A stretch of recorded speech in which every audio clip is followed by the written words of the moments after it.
자신을 외부로 드러내려는 에너지가 매우 강한 분입니다. 이렇게 자신의 생각을 외부로 드러내고자 하는 표현성을 사주 용어로는 상관이라고 합니다.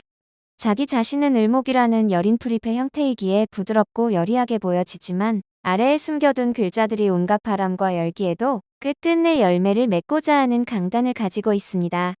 그래서 자신이 배운 의학이라는 전문 분야와 치밀하게 연결시켜서 재물을 축적하는 수단으로 사용하니 재물 성취 능력도 뛰어난 수완가라고 할 수 있습니다.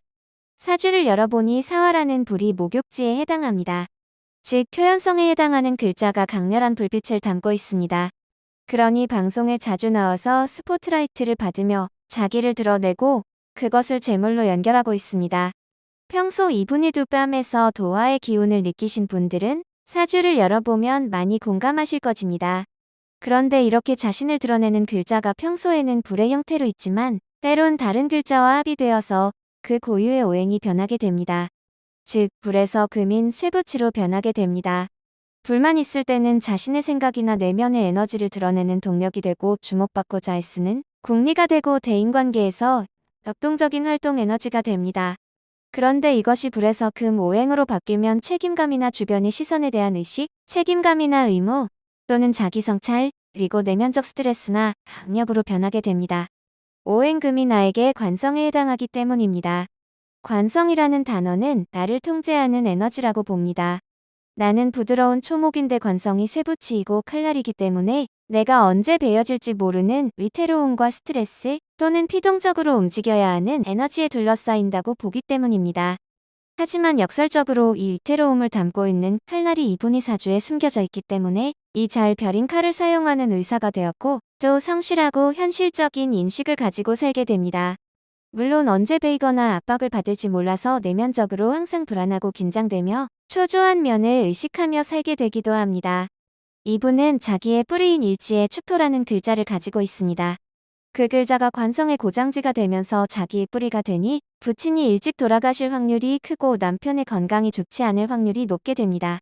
또 축토라는 글자가 이분에게 자기 생각을 쌓아두고 관조하려는 창고가 되니 많은 생각과 회원을 마음속에 응축하며 살아가는 부분이 있습니다. 표현 에너지에 해당하는 글자가 불이라는 오행으로 제 역할을 할 때는 생기발랄하고 에너지가 넘치지만 그 글자가 합의되어 다른 오행으로 변하면 바로 잠재된 내면 불안이 살아나고 외부로 향하던 시선도 내면으로 침잠하기 쉽습니다. 사주가 담고 있는 에너지가 그렇게 변하기 때문입니다. 현재 대운이 정해입니다. 물이 들어오면서 불과 충돌하는 형태가 됩니다. 불이 중요하게 쓰이는 표현성인데 물이 들어와 불을 치면 깊이 생각하고 반응하기보다는 즉각적으로 대응하기 쉬워서 초기 진압할 일을 큰일로 만드는 일이 벌어지기도 합니다. 특히 불이라는 글자가 자신을 주목받게 하는 글자이면서 동시에 압박을 주는 글자인 이중적인 에너지가 되니 주의가 필요합니다. 왜냐하면 불이라는 글자가 자기 신념을 드러내는 표현성이 되면 스스로 자신이 치밀하다고 생각하는데 그것이 자존심과 연결되는 글자와 합의되니 자기 확신에 반기를 들면 강하게 저항하게 됩니다. 그런데 이런 확신이나 신념이 사실은 내가 만들어낸 정당성이기 때문에 타인의 인식이나 신념으로 강요할 수 없기 때문입니다.